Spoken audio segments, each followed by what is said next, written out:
All right, well, welcome back to another episode of LorcanaChats. I am Chris, aka Questing for Lore, and today I am joined by some of the Sunflower Illumineers. I have Jesse, Ken, and Raquel. Um, Hi guys. Hello. Howdy. Hello. How are y'all doing? Good. Good, good. Thanks for Excited. joining me. I appreciate it.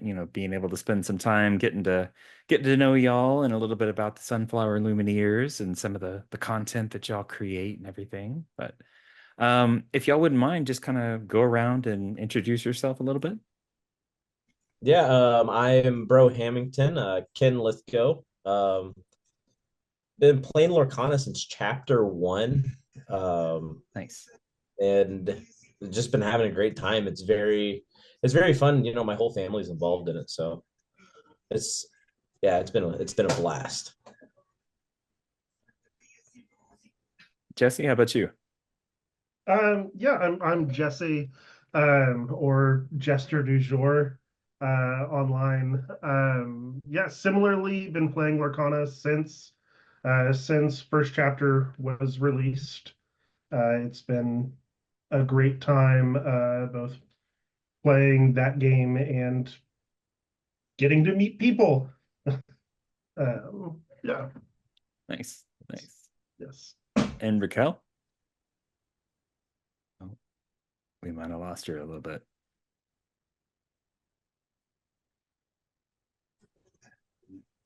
Oh no. Yeah, Okay. I Oh, am. There she hey, is. there you are. There I am. Sorry, my connection's a little wonky, but No, no I worries. am. Yeah, I am Raquel, also known as Lycos14. I am married to Ken over here. So yeah, we're all involved in Lorcana since chapter one. Nice, nice.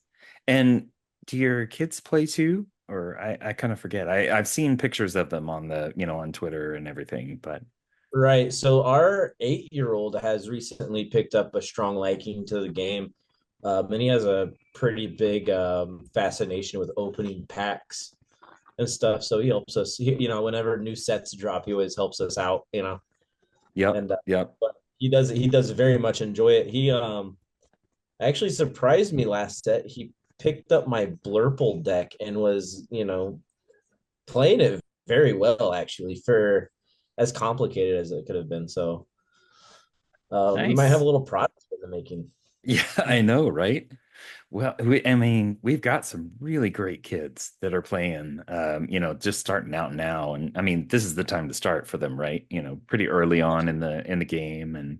And it's crazy I mean, I we have a couple of kids that play at our locals, and I think I've lost them every single time I've played them. So they're a force to be reckoned with. It's not like, oh well, maybe they're just doing it to play a Disney game. It's like, no, some of them are really good. So Some of yeah. them are like incredible. It's Hmm. Mhm. the amount of pictures that I see floating around Twitter of like local game stores having champion uh or kids making champion spots. It's just Hmm. fascinating. The game's so diverse, and I think that's what I enjoy about it the most. Yeah. Yeah. So I'm always curious. I like to get the kind of origin story from my guests. Y'all mentioned that you started with the first chapter. I'm kind of curious. How did you even find out about Lorcana and really kind of get into it? So I was working, and our local game store had a learn to play event where it was X amount of dollars, and you got a starter deck of your choice, one booster pack, and then you just go through a process of learning the game Hmm. with somebody that has taken the time to study in advance or whatever. Um, it's actually a really sad story because when my wife and my son went to learn how to play, they weren't really doing a learn how to play as more of a just sit down and play with whoever kind of thing. Okay. So she bought two starter decks, and then we just sat down and read the rule book, and Mhm. that's so we just learned in our kitchen table, because Yeah. this I'm not gonna say it's poorly put together, but there could have been a little bit better leadership. But I mean, it was also a packed house because there's like Magic the Gathering stuff going on too. So Okay. Yeah. I was gonna say, I was like a packed house for Lorcana for pretty early on. That's pretty good, right, but so it was a Magic thing, but since then we've kind of become like the figureheads of the local community. nice. So I mean, it was really cool. But yeah. Nice. Mhm. Jesse, how'd you Yeah, figure out and find out about it? I was I had just happened to be in one of our local stores. Just happened to be in there on release day. Even was there just for other things, and saw some people getting real excited. And oh, what's this? It's like Magic but Disney. Okay, and since then it's taken over my life. Is the expression I usually use. Yeah, that sounds Uh, about right. Yeah. it's but yeah, it's been great. And Nice. then Nice. met these two at League and went on from there.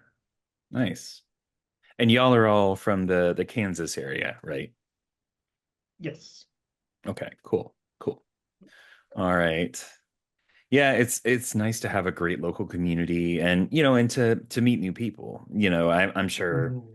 y'all probably would have never met other than, playing Lorcana together. And to be able to have something to enjoy that you're all passionate about and all, want to get there and play each week or, however often. I don't know how many LGSs you'll have in your area, but um, to have the same group of folks that you can come in and play with and, try out new decks and all that kind of stuff is always fun. So, have any of y'all ever played any other TCGs before? I have played competitive Magic for about 20 years. Oh, wow. Holy And cow. then, So way back with the original stuff. yeah, so I dabble. I dabble. Hmm. Do you still play? I actually sold out of Magic Hmm. probably about I think at the beginning of about the beginning of the year I sold out of Magic after DreamHack Atlanta. Okay. Okay. Right. And then took all my Magic funds and just dumped it into Lorcana. Nice. Just swapping what That's the that way to go. yeah. That's a good decision. Yeah. Yeah, Yeah. absolutely. What could go wrong? Hey, I mean, honestly, right now, the future of the game looks super bright and super It's amazing, it is very promising. Yeah. We have DLCs selling out within minutes. Oh, yeah. And Yeah. we have people flying in from Europe to play and Mhm. stuff along those lines. I mean, I don't think around when the game first launched, people were very skeptical, but I don't think they're skeptical anymore. No. If they're paying attention, if Right, it's just right. like, oh, yeah, I remember seeing this, I see a new set, But for those of us that are actually like really into the game, it's like, oh my gosh, this is amazing. There's this whole community that's growing around it and, these competitions and stuff. And, it's easy to forget that, we're all so involved that we see all this stuff, every single day. Mhm. But for somebody on the outside that may not be as interested in it, they may see it, they might not, but it's great to have, LGSs or, other groups do those learn to play, so you can get those people in and really get them interested and, hooked on the game so that they're buying all the booster packs just like we are. So That's Right. right. It makes you feel less bad when other people also buy tons I of know, packs. right? Yeah. Yeah. Yes. It's like Yeah, it's I can spend however much money on new product and then see like because TFM Dan always posts like his mountain of yep. box. And then I suddenly don't feel so bad for the amount I spent. I'm like, oh, okay, Yep. maybe I don't have a problem. Yeah. Yeah. It's like comparatively, yeah, my three boxes and two starter decks is really not that bad. Yeah. Right. Rationalize it Yeah. away. Yep. Yeah. And then I just got to show the wife. I'm like, well, see, that's a lot more than what I'm getting. You Mhm. know. Mhm. Yeah. Yeah. Have y'all been to any of the DLCs yet? Well, I'll start by saying that I have not. Okay. Let's say. This is gonna give my wife a chance to talk on this one. I'm quite the blabbermouth sometimes. Mhm. He does like to talk way more than I do. We actually have been to a few of the DLCs. We went to, I want to say, Chicago, Fort Worth, um, Vegas, and then we worked at the Seattle DLC. Oh, okay. Just as staff or judges Yeah, for or P, I was a Lorcana staff, and Ken was a Lorcana judge for nice. PPG. Nice.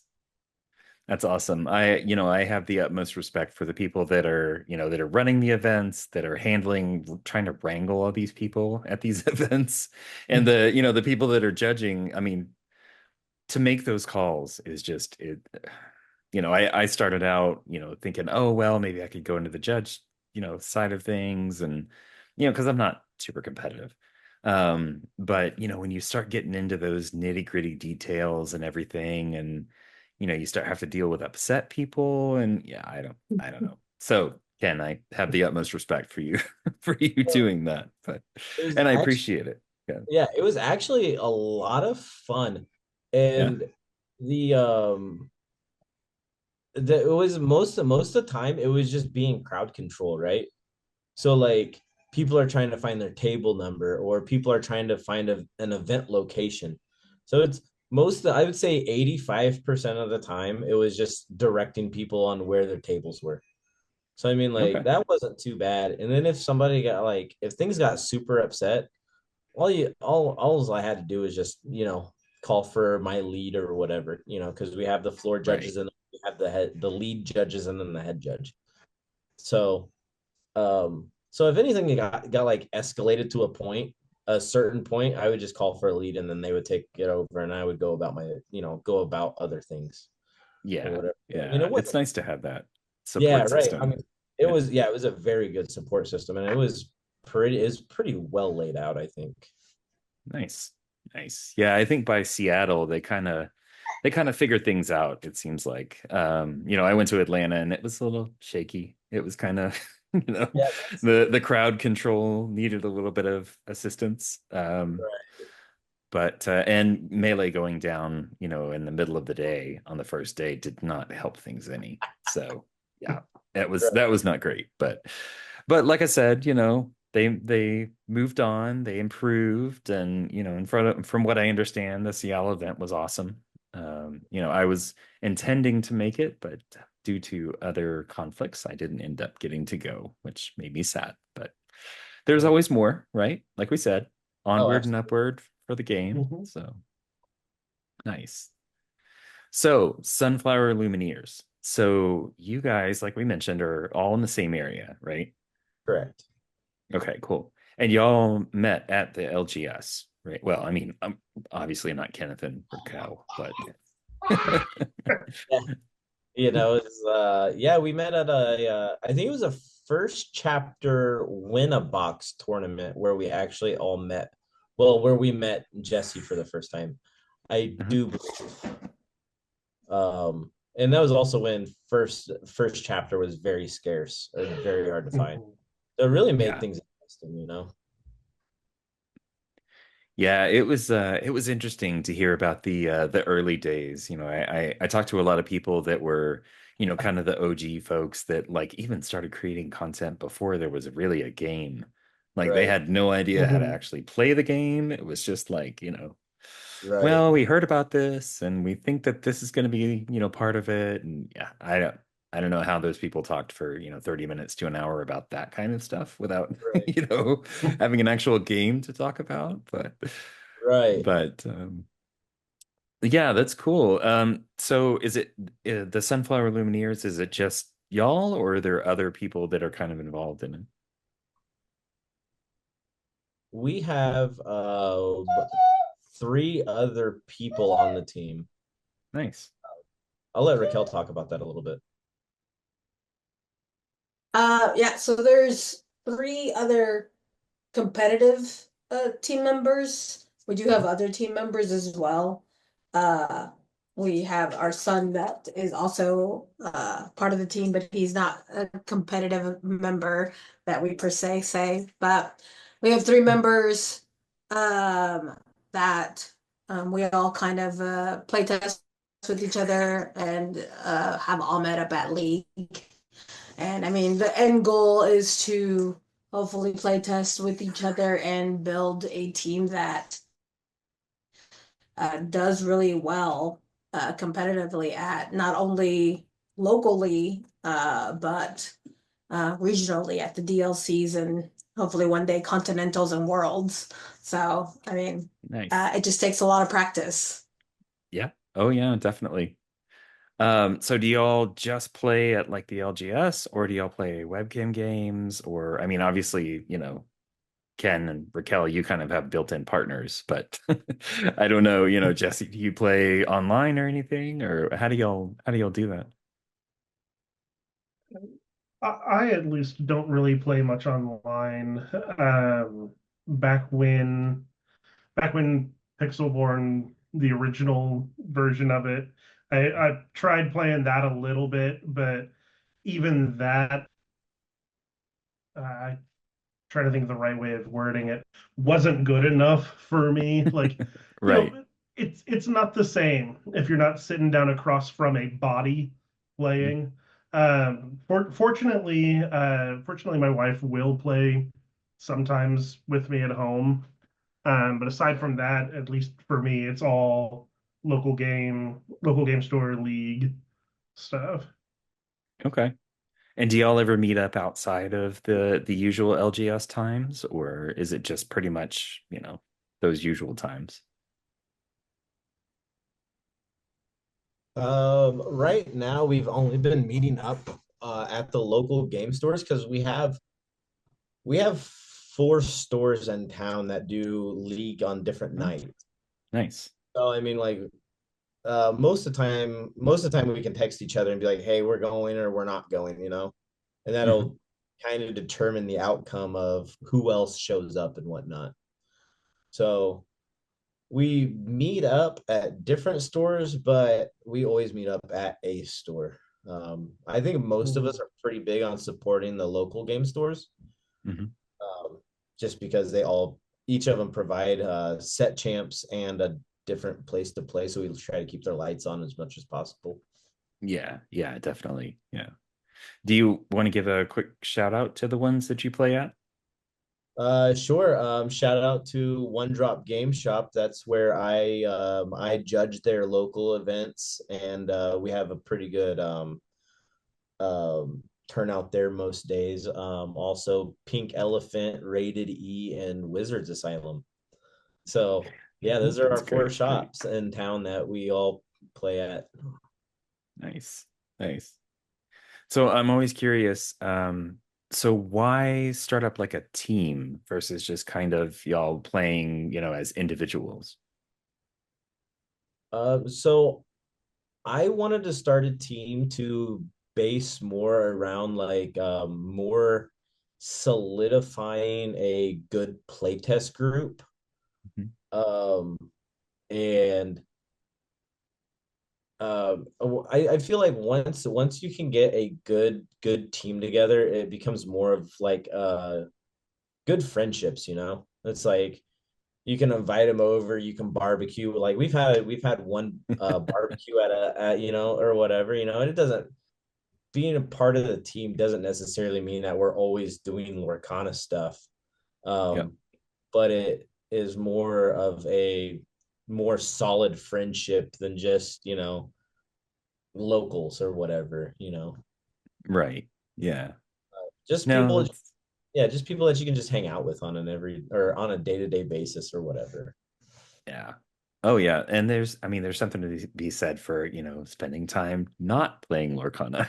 Right. I mean, it's a great game, don't get me wrong. I love it too, but it's about that personal connection, and Right. sometimes it's just the connection you have when you're sitting across from someone when you're playing. And sometimes, like you're saying, on a wider team, you kind of get to enjoy being with all these people, doing Right. other things, So, Yeah, that's like one of the things I like. I absolutely love hanging out with Jesse. We started a podcast a couple weeks ago, and I'm having a yep. blast with it. It's just we're just two goofy guys that are talking about card games. And it's like I don't know. I don't know how much more fun I could have in an hour and a half or whatever. Whatever it is. Nice. Yeah. Well, so we'll talk about that a little bit later, Sure, the sure. podcast and everything. I Hmm. do want to talk a little bit about just the general content creation that y'all do. Okay. It looks kind of like y'all been doing it about 8 or 9 months or so, at least, looking at the YouTube channel. Right. Doing like how-to videos, different competitive events that y'all run, I guess, against each other, seems like. There's all sorts of stuff that y'all have on the channel, and I'm always curious, why get into the whole content creation thing? Jesse, do you want to touch on that? Sure. I definitely came in later on the content creation part. Um, Definitely, YouTube had set up more of a base, and then I came in to help. I guess is the right word. I don't know. It's something that we all love, and this is just it's another way of sharing that out into the world. I Mhm. guess is a way. Yeah, and yes. Nice, Sorry, nice. I'm usually better at words, but No, no, I apparently put you not on the today. spot. That's funny. Yeah, some of this stuff, I mean, especially when you're creating content and everything, it's a lot easier to do the scripted stuff versus, kind of off the cuff. So I totally understand. I mean, this is like my 25th episode, and sometimes I will still just completely lose my train of thought. So I'm right there with you. Sometimes we like it when the train derails a little bit, though, right? Yeah, yeah, Yeah. The yeah. I started creating content because I like to theory craft. That's like one of my big things is even I like to take ideas and see if they work or not. Hmm. And like I've done a lot of deck tech videos, live stream and whatnot. And I really like to just like start piecing things together and then find synergies and stuff. Really think outside of the box and give people like a good base on where to start with certain things. And I think that's where I succeed a lot is just being able to just put random things together, but have a strong synergy core and really just like come up with crazy deck ideas that kind of work, you Yeah. know. Like I like to go completely off meta. Sometimes that's the most fun, I Oh, mean, absolutely. it's I have it's one thing to play competitively and want to play right, a meta deck and all that, but right, sometimes you just want to play princesses, or you want to play a movie themed deck or something, and it's just fun, right. So So during chapter one, I actually played a princess deck and did a win a box tournament and won. nice. It was like it was a lot of Back when fun. there were only 100 and what was it, Yeah, 110 cards or something, 120, I forget, but I played now we're Amber. like over a Played thousand. Yeah, I played Amber Sapphire Princesses in a win a box tournament and Nice. absolutely crushed it. It was great. It was a lot of it. Yeah, I've seen some of the deck building videos that you've created. It's always interesting to me, at least personally. As somebody who's never really played, like heavily played TCGs before, I dabbled in Magic way back in the day, but Sure. it's always interesting to see people's line of thought, like when they're putting together a deck, it's like, okay, well, I'm going to put in this because, and then you see the synergies and you see all the, the other stuff. And it's always interesting to me. And so I'm glad y'all have some of that content on there. That's And the generic how-to stuff is great. Yeah. Yeah, the how-tos are actually all of Raquel's work. That's I'll let her talk about that, but that's all of the how-to videos were all of her idea. So yeah, so the reason I created content or with pen was more so because whenever I played a little bit of Magic and I only played Mhm. because it gave Kid and myself something to do together every once in a while, but it wasn't ever something that I was really into. Uh,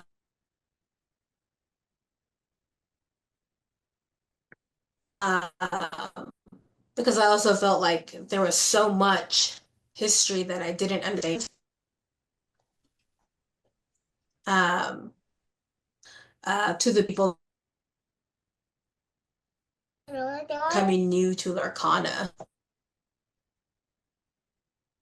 Sorry, you're cutting out a little bit, so we're only getting a couple of words here and there, but Yeah, I get that. I see my internet connection saying unstable. So yeah, but short story is I'm creating the how-tos to create a history of how to play for all the new players coming nice, in. nice. Yeah, and I mean, if there's one TCG where there's a lot of new people, it's definitely this one. It seems like, every other person I talk to, they're like, oh yeah, I've never really played anything before, anything like this. I do board games and stuff, but Right. um, One, I think you got the Disney IP and a relatively Mhm. easy to play game. It's easy to learn. It definitely helps. So, and to have videos like that where you kind of introduce some of the basic concepts of it and some of the how to plays and everything. That's always going to be something that's necessary that'll help grow the community and grow the player base even more. Yeah, and I mean to be a little selfish, it's mostly just for what as our younger sons keep growing, it gives me an easy way of saying, watch this, and then we'll talk about that. Yeah, yeah. They don't have to keep explaining it over and over again, right? Yeah, I'll It's just just be like, like, just okay, rewatch that video until you right, understand the right. concept. Nice. Yeah. like one of the other things about the how-to videos is like sitting down and reading comprehensive rules can be very confusing for new players. Oh yeah. And especially if you have like young kids, 6, 7, 8 years old, um, most most younger kids have access to the phone or some form of internet, and it's a lot easier to listen to somebody explain how things are done rather than reading like really small words yet really long and really long words, especially when you're younger. So I mean, Yeah. like I think it was a great idea, and she does a really good job at keeping up with that stuff too. Yeah. Well, and especially, for a game that is, I mean, it's so visual. I Yeah, mean, you Mhm. literally, you need to know what the parts of the card are, what happens when you do certain things, and how to exert your cards. It's so much easier to see that visually for a game like this. It's not like you're just reading the rules for, some random game like a video game or, some other thing like that. right. Um, and to see how different people play too. Not everybody turns their cards the same way. Not everybody, puts their stuff in the same place on the board. And, just to be able to have that experience and say, oh, okay, I get it. Because I remember starting out, I was like, quest what does questing mean? What do I do with the card? I don't understand. So it's the very basic kind of stuff, to have somebody, when you can't have somebody sitting across from you to show you the ropes, to be able to have that kind of visual thing to look, and see, okay, I understand now how to play. And maybe if they had been reading the rules, maybe that clarifies something, something they were missing that they just couldn't visualize for some reason. So I do want to talk about um, you have is it episode 0 or episode 1 of the Sunflounder Chronicles? There, I got it right. Because I had to say it right very slowly. All right, Jesse. Uh, yes. Is episode one out already? I assume by this point. Yes. Yeah, we named it episode 0 since it was the Okay. first. Okay. Okay. Yeah. Yeah, I think that's why I was confused. I was like, I'm pretty sure I saw episode 0, but I don't know. I, Yeah. Sometimes I like to be funny and other people don't understand when I'm being funny. I believe I believe we also have a bonus episode out too. Oh, okay. I didn't see Right? that one. That maybe Maybe. Uh, Raquel, Maybe we by we the should time this probably know. releases, it'll be yeah, out. Yeah. Let's Yeah. say. Raquel's kind of our behind the scenes person. Yes, a bonus episode has not come out yet, so that is Okay. Oh, not out. okay. Okay. But it So, might be out by the time this comes So out. Yep. so surprise. yeah, surprise. Spoiler alert. There you go. There you go. So why branch off into a podcast? I know, the videos have been kind of, I mean, like I said, y'all been doing it for 8 or 9 months now. Right. Why kind of diversify into a podcast? So it's actually really cool because I'm more of a competitive player, Mhm. and Jesse's kind of my equilibrium balance of a more social player.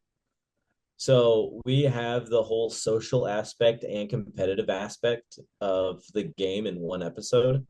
Mhm. So our target audience is pretty much everyone, Mhm. and we're really just there for laughs and a good time, whilst giving some information out about competitive events.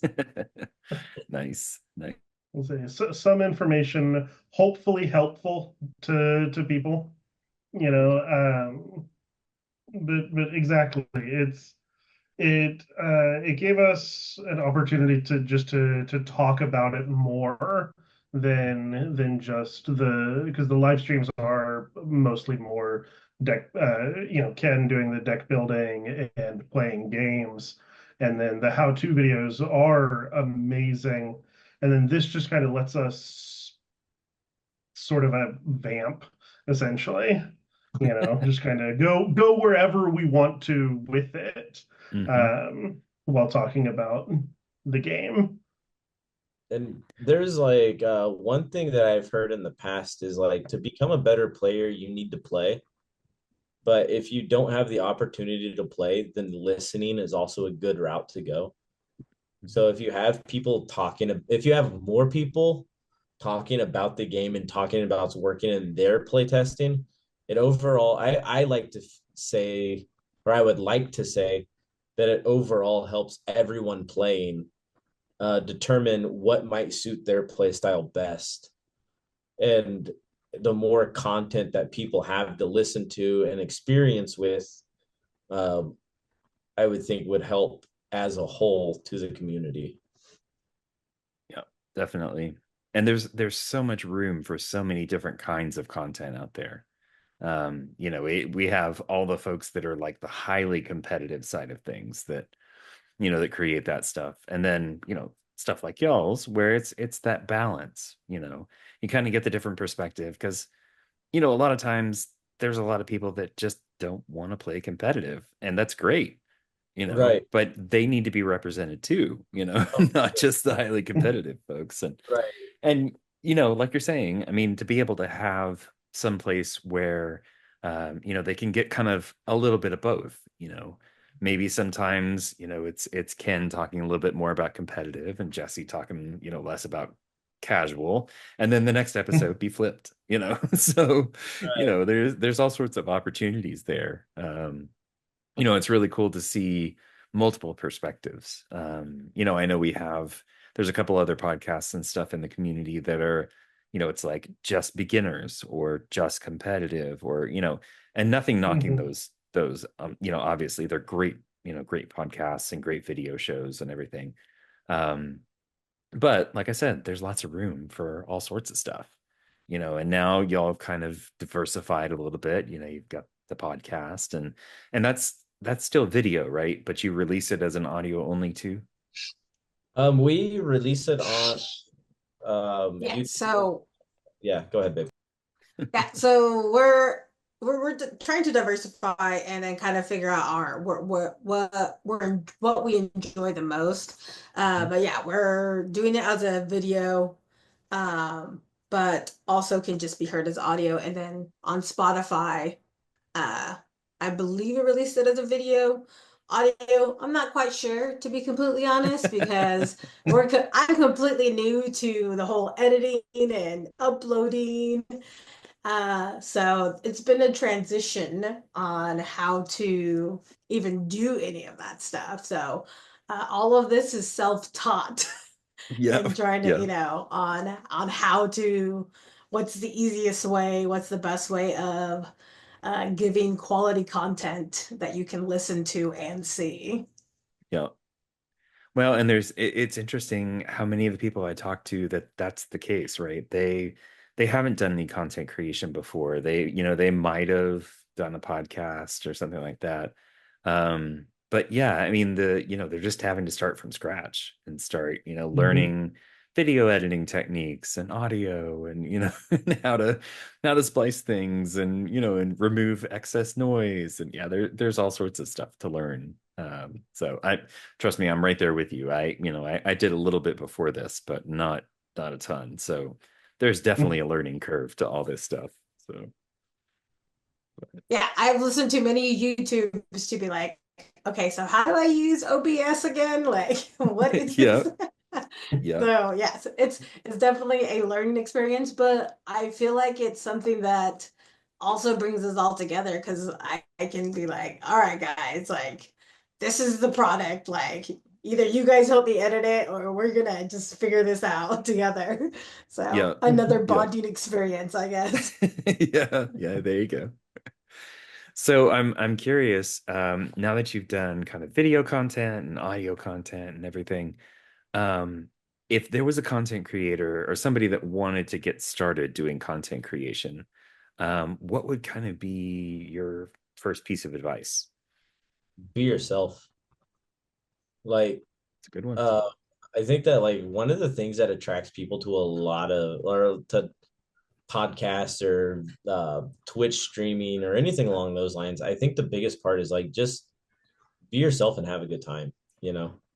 Because if you're not having a good time, you're not going to enjoy it. And then if you don't enjoy it, then your content might not be as good. Um, I mean, that's just my take on it, you know? It's, I like to be goofy, you know? I like to laugh, you know? Like laughing is a medicine, you know? That would be my biggest piece of advice. Let's say definitely, and it's going to sound it sounds a lot easier than it is, but just accept and embrace the fact you're going to feel silly at times. Like it's just if you're not feeling silly at least at some point, you're not doing it right. You know what I mean? It it's a very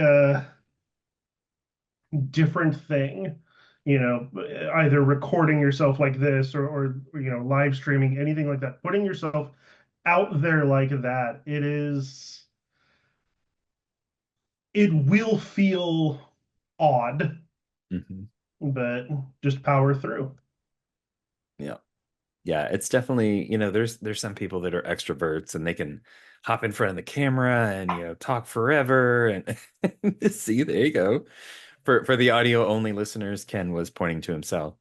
Um, but I there's not everybody's like that, but Mhm. it shouldn't stop you, you know. Um, yeah. Anyway, Yeah. Raquel, what about you? I would say for anyone that's starting, one, enjoy it because it's a lot of work, or it can be a lot of work. Um, I mean, you really have to kind of appreciate the work you do, even if others don't appreciate it. So kind of be proud of what you're doing, regardless of what gratification you get from external sources. And then two, it's just good to, I'm very much an introvert.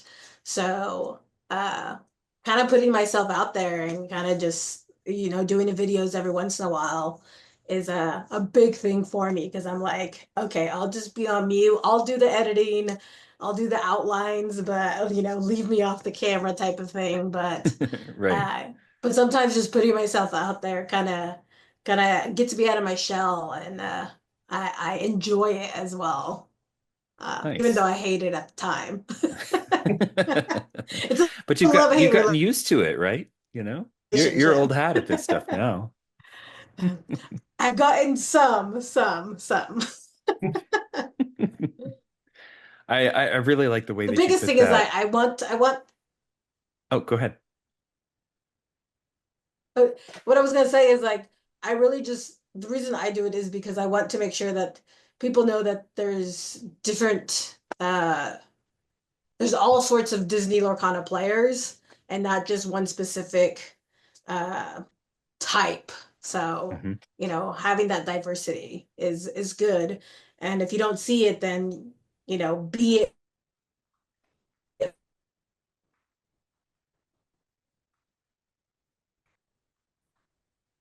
No.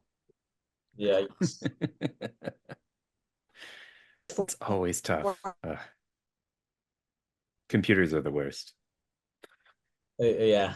Um, where we just newly set up. The other people out there. So we got the end of that. I think we got the whole like kind of diversity and seeing other types of folks out there. Was there any kind of other key points in there? That's basically it, just Okay. if you don't see the diversity, then be the diversity for that Yep. type of Yep. thing. I like that. Yeah, I like the way you put that. That's really cool. And the way that you said, to be proud of what you're creating. I know in previous episodes I've talked to folks and it's like, the importance of being passionate about it and all that, but to really be able to look at what you've created and be proud to say, this is mine. I've put this out into the world. Um, you know, I know, so confession time. I've been doing this for a little while, and I only probably 2 or 3 weeks ago told my local folks that I was doing it. And it's always, you kind of get that little knot in your chest sometimes whenever it's Mhm. like you put yourself out there, you create this content, and then it feels so personal to you, that you're happy you're doing it, but then telling people about it is kind of, that are not people on the internet. It's easy to people on the internet, you just post stuff out there and then they're like, oh, Oh, okay, cool, I'll go look at it. right. But the people that that you're sitting across the table from, they it's a little bit different. But do y'all have local folks that listen to your stuff and watch your videos and everything? We do actually. There's yeah, everybody that goes to our local game stores do a pretty good job at supporting our channels and everything else. Nice. Um, Nice. Especially like so whenever we do like set champs or whatever, we'll take my computer up there and we'll live stream it. We got permission from Oh, cool. the game shop to do that, and usually Jesse's the one that volunteers to commentate on it because he's not as competitive as a lot of people, and we put him on Thank you comment. for saying thank you for putting it that way. Sorry, didn't mean to interrupt you, but thank you for putting it that way. He's not as I heard you. You almost said good, but you changed that to competitive as I other know. people. I Hey, appreciate that. hey, I want to be on record to say that last set champs, Jesse absolutely smoked me in a best of three, and he 2-0'd me. Oh, So I don't know if I don't know if that is the correct phrasing, but you are he's a very good player. I don't let him deceive you. But nice. he Nice. we put him on a we asked him if he wanted to commentate on one of them and he agreed to it, and then he just became hooked with commentary. Mhm. Nice. So so yeah, so we do that, and then a lot of the people watch the live stream feature matches once their game is over. Instead of Hmm. crowding around the live stream table, they'll just pull it up on their phone and support the channel or whatever. It's really cool. Nice. That's And then cool. yeah, and then we just announced to the locals that our podcast dropped, and so we got a lot of people listening to our podcast now from the local area. Awesome. Awesome. Yeah, so it's pretty cool. Yeah. So Jesse, I have to ask, doing the commentary stuff, is that something you saw Yes, yourself doing, or was it just kind of you fell into it, or how'd that work? very much. I just fell into it. Yeah, they asked if I'd be willing to try it out, and I did. And yeah, it's a whole other side again to the game. Mhm. Um, and getting to watch. I usually joke, it's very similar to the classic. You're watching like the Olympics or something or other at home, and oh well, I wouldn't have done that, Right, right. because I can pass judgment that way. Nice.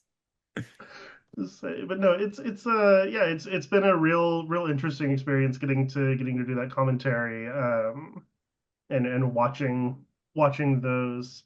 Um, Definitely, it's even helped me just by doing it. It's helped me play the game better later Mhm. on.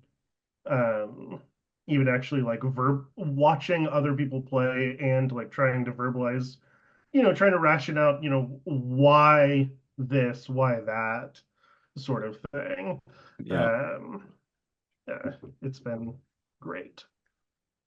So do you ever like watch matches and kind of practice that aren't the ones that you're actually doing live? Or because I know there's been some of the other people that I've talked to that do commentary on Mhm. stuff, and they said that was a great way for them to practice, was to actually comment on games that they weren't playing. But I don't know. That is a brilliant idea that I wish I would have had, and going forward probably going to do. But Well, there you go. yeah. Perfect. Yeah, it's definitely a skill. I appreciate the stuff that y'all do, the commentators and everything. I have enough trouble keeping up with playing the game. I don't know if I could, try to give rationale behind playing a card, and it's you get stuck in your own head, and then to think about Mhm. trying to verbalize that, as the game's going, it's sometimes pretty fast, I imagine. It Yes. it can definitely get difficult, I imagine. Yes. Especially if you can't tell which card is which. That causes extra problems. Yeah, yeah, that's true. Depending on, Say the so, some lighting of and if those. there's reflection and Right. Yes. Some of those like the amethyst locations, that the library and Queen's Castle, I continually mix up which is which. It's great. you need to have your little cheat sheet in front of you so that you could be like, oh yeah, okay, that's what that one is. That's what, yeah, yeah. Yeah, like I said, I have the utmost respect for people that do that. I'm not quick enough to think on my feet like that and to be able to, add that commentary. I would just be like, oh, Mhm. they played a Madam Mim.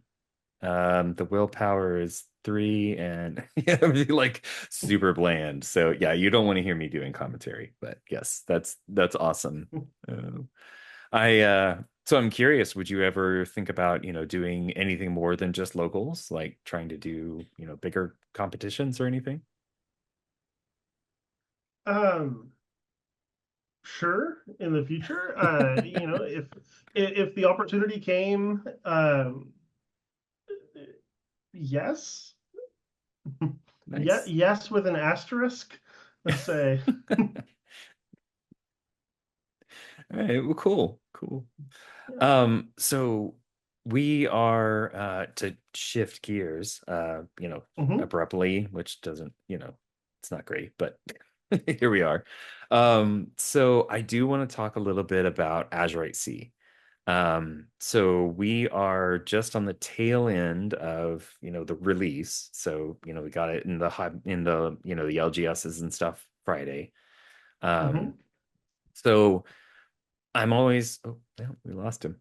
Um, I'm always curious to hear what people are thinking about this new set. If there's anything they're looking forward to, any particular cards or any particular, meta types or meta decks or anything that they're looking to build. So y'all is there anything, you're really interested in about the new set?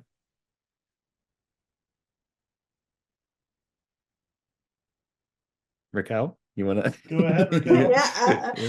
Take it away, So Raquel. I'll see if my connection will be stable enough for me to answer this. So I'm a Jafar player, so my goal Okay. is to eventually build some sort of amethyst steel Jafar combo to it. But I'm excited to try a whole slew of decks. I mean, um, I'm not gonna lie, I am very much the a meta player type of deck. So once the meta is established, you'll pretty much see me with whatever is winning. Yep. Um, and until then, Ken builds most of my decks, and then I modify them as well. So, like I said, my experience with TCGs is limited, so I kind of rely on everybody else's genius on building the decks, and then Yep. I just practice until I can make it, I can make something out of it. Nice. Hey, there's something to be said for, doing the net decking and trying to figure out, exactly how to run those decks because there are some amazing players out there that Mhm. create these things and they are crazy good decks. And and Mhm. honestly, I think if most people are honest with themselves, I think unless you have a ton of experience in another TCG and kind of, understand like, you know, there's cards in Lorcana that are roughly equivalent to something in Magic. They're not like exactly the same, but if you've been playing Magic for, 20 years, like Ken, you know, to be able to look at a Lorcana card and say, "Oh, okay, I know how to use this card. I know what to do with this." Versus somebody who's new to the game, you look at a card and it's like, "Oh, okay, cool. Scrooge here has, quest for two. He's got 5/5 and he's uninkable." It's like, is is that a good card? Is it bad? I don't really know. And I think that's definitely one of the struggles that, doing some of the meta decks and the net decking and everything can really help because, not only are you playing a good deck, but you're also learning how to play that deck and learning why certain cards are good in certain situations and it helps you grow as a player, just in general. So, it's kind of a win-win, really. Yeah. Jesse, what I about like I you? said, Oh, sorry. I'm all for saying no, I was just gonna say I'm all for admitting that I net deck and thank you for those who build decks. Yeah, yeah, I know, right? Dreamborn, it's a huge asset for for the community. But Yes. what about you, Jesse? You looking forward to anything in particular for Azurite Sea? Um, Azurite Sea, I am loving just about everything about this set, really. We just had our first league night last night, actually. Nice. And I showed up with four different decks that I had built, none of which very good, but all of which different varying levels of fun. Had to build a pirate deck that Of course. it's fun having all those pirates out now. Yeah. You know, that was a real delight. Um, the trying to think. The other big thing I think this new set is really going to talking about the meta. It's gonna change things up. Um, I love that Maleficent staff card. Mm. Hmm. Uh, looking forward to hopefully seeing less snakes and foxes on the other side of the table if I've got I that don't out. know. But Yeah. but we'll see, Yep. you know. But yes. Nice. Nice. Yeah, that staff is a really, really interesting card. I'm gonna be interested to see how Mhm. that ends up in. I guarantee it's gonna end up in some meta deck somewhere. But yeah, it's pretty cool. So, I love that card. mhm. Yeah. It's a pretty good card. Yeah. What about you, Ken? Anything you're looking forward to in Azurite Sea? Well, I had to go and pull some very specific cards out that I'm very excited for. I got about 22 microbots here. Nice. So, if there's one thing that I'm really excited for, it's to see how many microbots I can play in a turn. With that, it's the yokai that has the you can play him for free, right? Yeah. Right, yeah, it's the nine Mhm. drop yokai. The Yeah.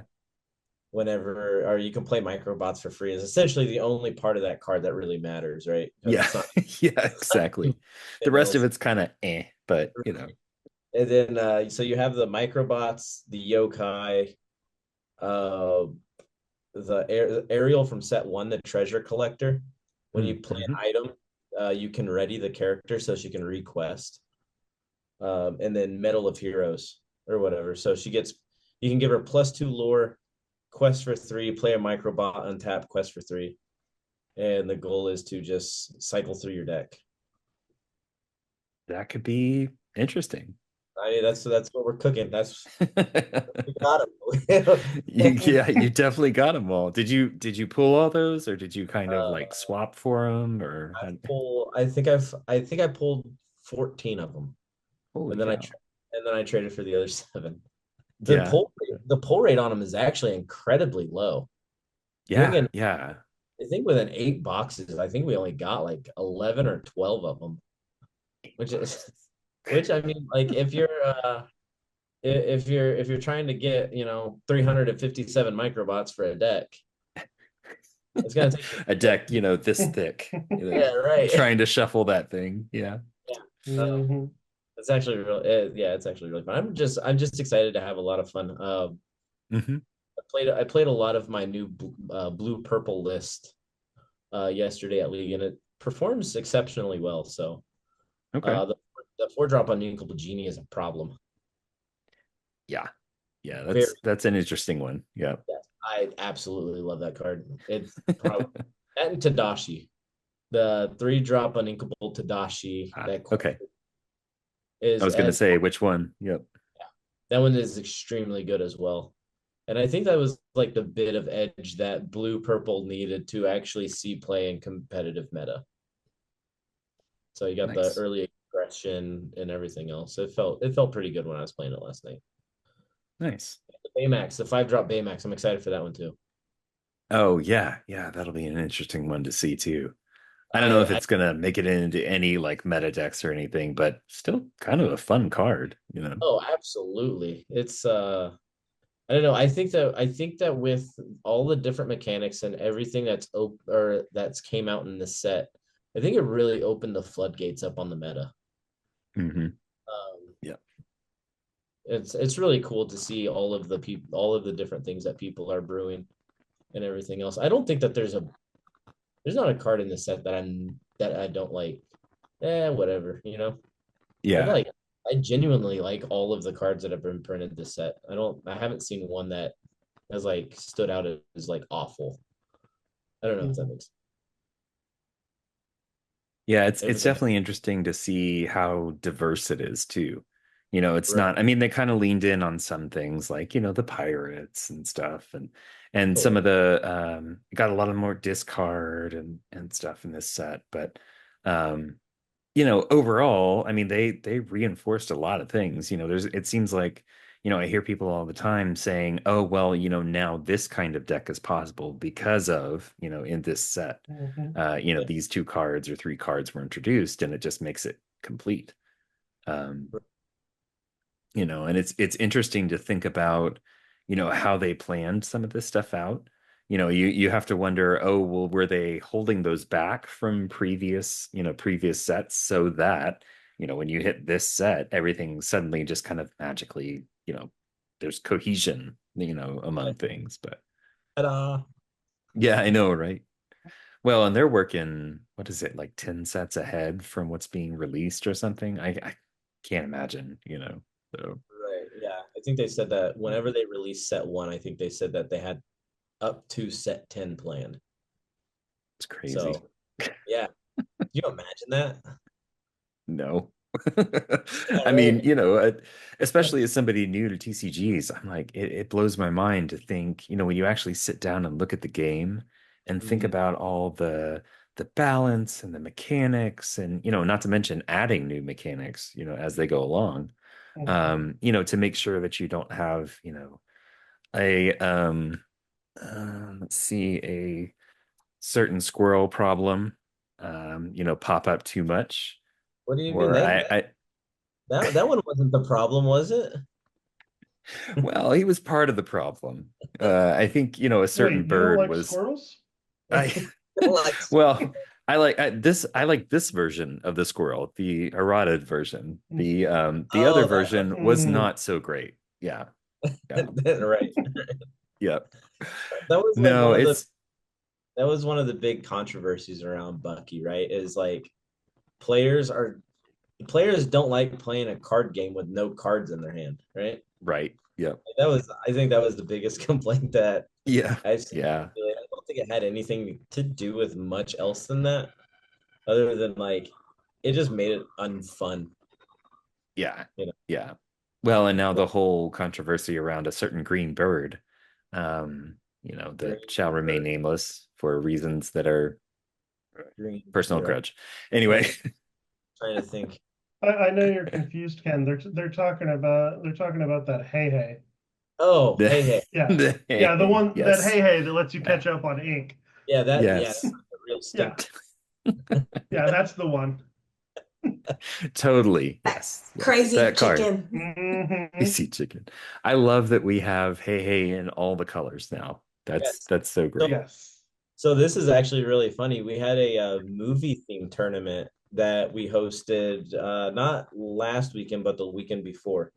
And Mhm. Hmm. the stipulations to the movie tournament was you're restricted to one movie franchise, but no ink color restriction. And Okay. we had two different players show up with Hey Hey decks. That's awesome. So I love it. Not that that any of the hey hey cards are like super great, but they're still, I mean, it's still fun to play them all. it Hmm. was actually really silly because like you don't have your typical like meta decks, right? So like Right. anything's possible. It was wild. It was like the Wild West out here. I love that, that's a thing, right? To be able to have like a movie themed deck or something, where everybody's like taking a break from the meta, even the competitive folks are kind of put a little bit more on an even playing field with everybody else because Right, it's just goofy Hmm. decks. You're just right, there to have fun. If you win, cool, but if you don't, it's okay. right. It's kind of what we try to do at towards the end of a set after like the DLCs and after set champs. Hmm. Just to kind of cleanse the palate and get ready for the next set, you know.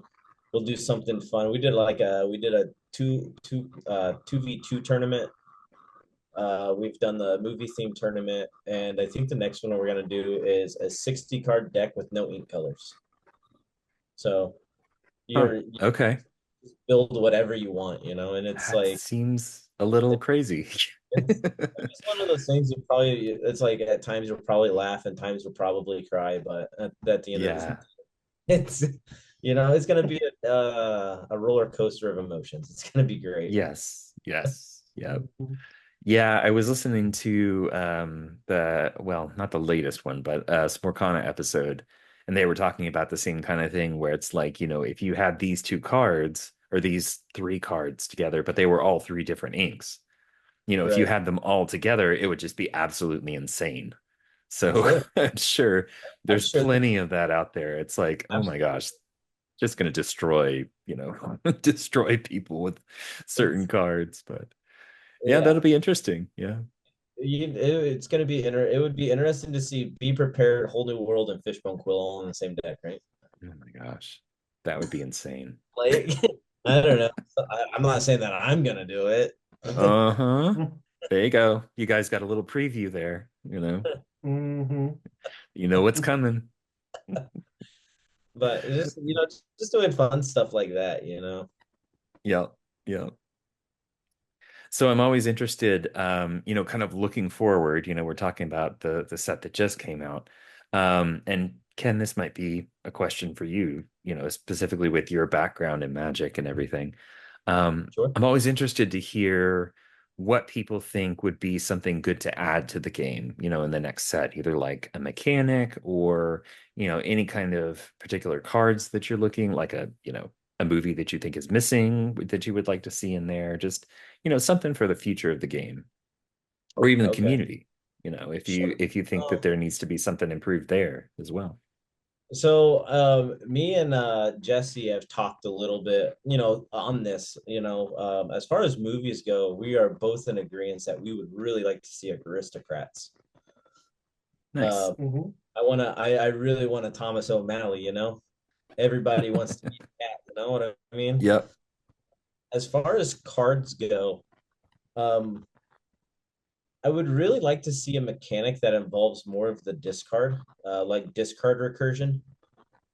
I don't know that it's necessarily a healthy thing to include into the game right now, Mhm. but it's something that I would really like to see in the game in the future. Like I think the closest thing we got now is the Lilo that can come back. Right. Yep. So there's a card in Magic called Reassembling Skeleton that has the same effect. It's just pay two, it comes back from your graveyard tapped, or Hmm. exerted in Lorcana terms. But um, those type of mechanics have always interested me. Also, in Magic, there's a mechanic called Madness, right? So what Madness is whenever you would discard a card out of your hand, instead you can play it for a reduced cost. Hmm. Um, that would be a really interesting mechanic to implement into the game as well, especially with how much like discards actually being played. I feel like um, let's say somebody plays the hypnotize on you, and you're like, okay, well, I'm gonna discard this card, and it comes into play for free, you know, and they're like, well, that's fun, A nice counter to it. Yeah, it's like it doesn't Right. feel so bad if you can still do something with it. Yeah. Yep. Right, exactly.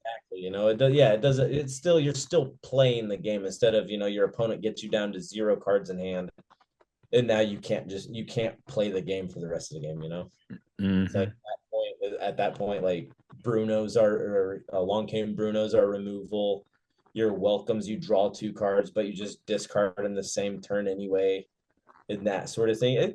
I mean, that aspect kind of feels bad, but if your opponent Bruno's your thing, and then they randomly pick a card out of your hand and it comes into play for free, I think that's kind of cool, right? It could be interesting. Yeah. Or just something along those lines. I'm really interested to see like how what from future movie. I know Black Cauldron is getting released in 2025, Hmm. or coming out in 2025. So it's going to be really interesting to see what those cards do. I'm always interested in seeing what new cards from different movies or what new movies come in and what they do. Yeah. Like the whole Baymax mechanic is right on theme with Baymax from the movie. So it's really cool. Yeah. It's really interesting to see how they kind of mesh the two. It's not just like, oh, well, we just gave this character ward or evasive just because. It's like, Right. no, Tinkerbell gets evasive. That makes sense, right? Hmm. You know? Yeah, So, yeah. Baymax skills things and you gain lore. yeah, yeah, exactly. So, So it's yeah, those things are really, yeah, those things are really cool to me. no. All right, cool. Raquel, what about you? Anything you think should be added in the future? So I don't have any particular cards because the mechanics themselves are fun and I'm still learning all of them. So let's slow Fair. down on any new ones. Um, what I would like to see is, and I know people have talked about this, just a kids league Whether Mm-hmm. it's something that they do at DLCs, or maybe even something, that's encouraged through League of rewarding those younger players, to kind of build up that base and kind of continuously encourage them to continue to play. So I would like to see something to that effect here in the future. Um, and then I also want to see a team format. So I would love to, instead of a 1v1, a 2v2, but being competitive, like, where teams actually become something bigger than just you're cheering each other on. It's, hey, we're on the team and now we're gonna go take down another team, type of event. Yeah, yeah.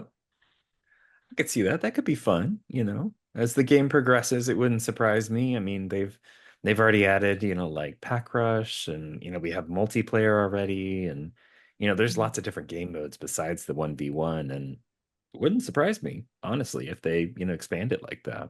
But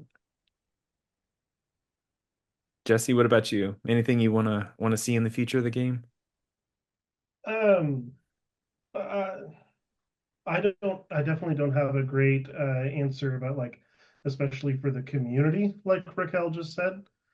So I'm just gonna leave it as Darkwing Duck. Yes. When is he showing Please. up? What's the deal? Please. Why? We're six sets in. I know. It's time. I love there's a I think it's a Twitter account that's like is Darkwing in Lorcana yet? And it just every day it Yes. just says Uh, no. And Not that's yet. it. Yeah. I follow that Or guy. yeah, or not yet or something. Yeah. Yeah, I Yeah, that follow. was that was one of my favorite cartoons growing up too. So I am Hmm. waiting for Darkwing to show up. So one of these days. I mean, we got the Gizmo Yes. suit way back, but It's just a so hint. we know it's coming. But It's coming. Right. yeah, yeah. All right. Well, cool. Well, hey, y'all, thank you so much for sitting down and talking with me. I appreciate y'all taking the time. I've had a great time talking with you. So I like to end with the same three questions, and I'll get from each of you the answers. So first off, favorite ink right now and favorite card that you enjoy playing. I'll start. I'm just gonna put this up here. Uh, Big the, shock, microbots. the Yep. microbot. Favorite ink color. So my favorite ink color is obviously Sapphire. I every deck that I play Sapphire. Sapphire Emerald, Sapphire Amethyst, Sapphire Steel, Sapphire Ruby. Blue is just my favorite color in general. Um, yeah, so that's that one. And then the next question was favorite Disney. Ink and card. So you kind of answered both a little Oh, bit, okay, sure. but Yeah. cool. Cool. Raquel, what about you? Ooh, a favorite ink. I have two favorite inks. So Amethyst Steel are my favorite. And Okay. it's my favorite combo as well. I was But gonna say I it's a good combination. yes, Yep. yes. I'm definitely, I'll say if I had to pick one or the other, I think Steel, just because I like to remove everything off the board. So yeah. So there, and then favorite card. I would definitely say, um, in Steel, it's definitely Tink.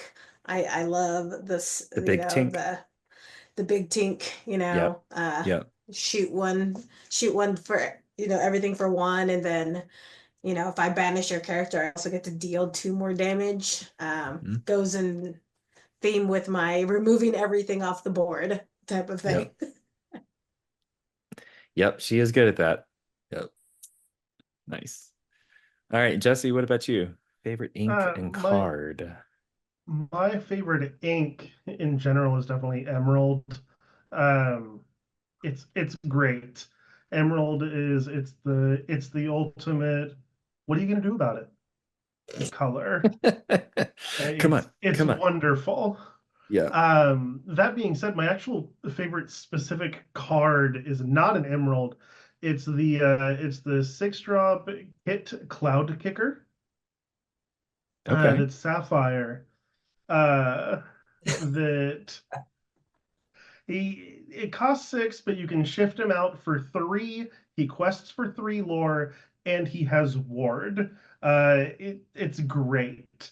At least for a long while, I could pretty reliably always get him out on turn 3 Hmm. during League, and just it was fun being able to get him out like that. Nice.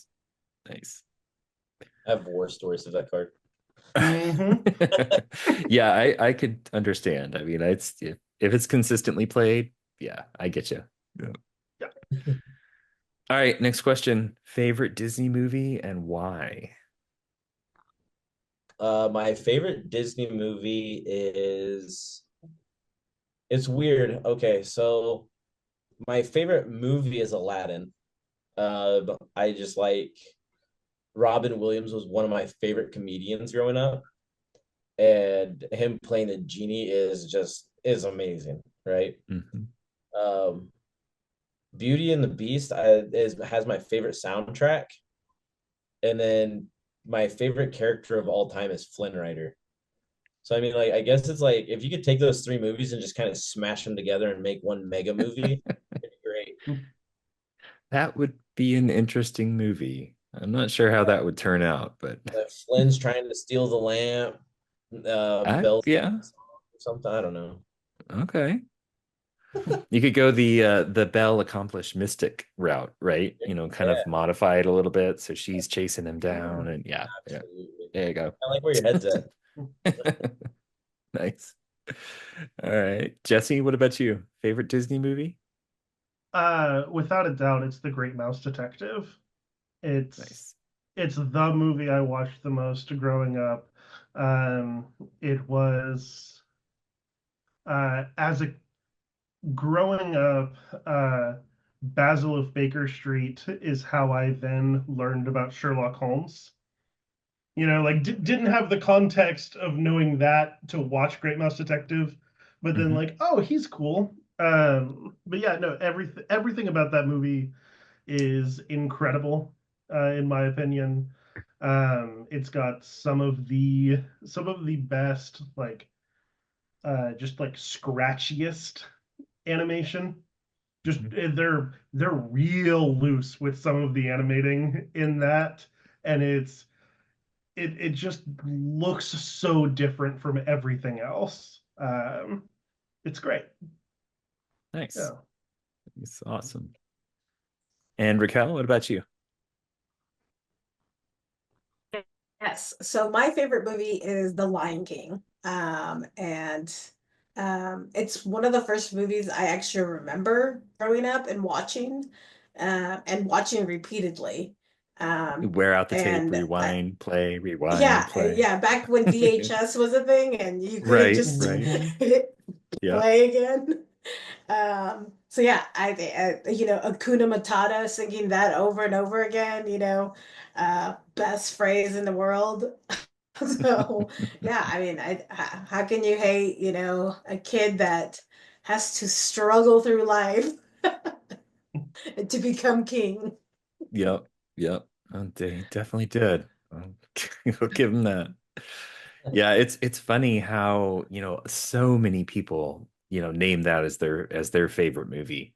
I think it just has so many different themes that everybody can identify with, whether it's, somebody that was a little bit older as a parent, trying to deal with, oh, this is the kid's struggle, and then, kids identifying with him, as far as like, oh, this is what it's like, growing up and trying to, be somebody kind of thing.